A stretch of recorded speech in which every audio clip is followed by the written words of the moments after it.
उन्हाळी सुट्टीचा शेवटचा वीकेंड असल्यानं शिर्डीत साई दर्शनासाठी भाविकांची गर्दी पाहायला मिळते। पुढच्या आठवड्यात अनेक ठिकाणच्या शाळा सुरू होणार असल्यानं साई चरणी नतमस्तक होण्यासाठी भाविकांनी गर्दी केली। साई मंदिरातून याच गर्दीचा आढावा घेतला आमचे प्रतिनिधी कुणाल जमदाड यांनी।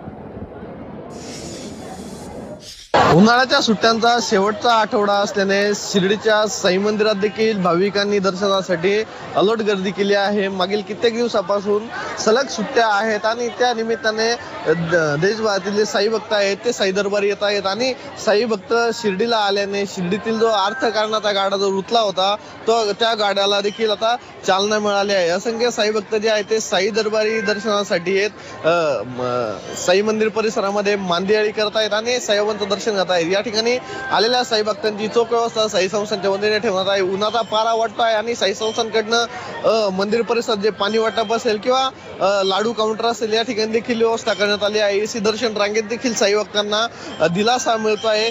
साई भक्त शिर्डीमध्ये येत असल्यानं साई नगरी जी आहे ती आता सुट्ट्यांच्या कालावधीमध्ये फुलून गेली आहे। मागील काही दिवस लोकसभा निवडणूक सुरू होती आणि त्या निवडणुकीच्या दृष्टीने जे साई भक्त आहेत ते देखील कुठं गर्दी करत नव्हते। मात्र आता ज्या सुट्ट्या आल्या त्या निमित्ताने साई भक्तांनी साईनगरीमध्ये गर्दी करण्यास सुरुवात केली आहे आणि शिर्डीमध्ये साई भक्तांची मांदियाळी या गर्दीच्या निमित्ताने बघायला मिळते आहे। कुणाल जमदाडे, झी 24 तास, शिर्डी, अहमदनगर।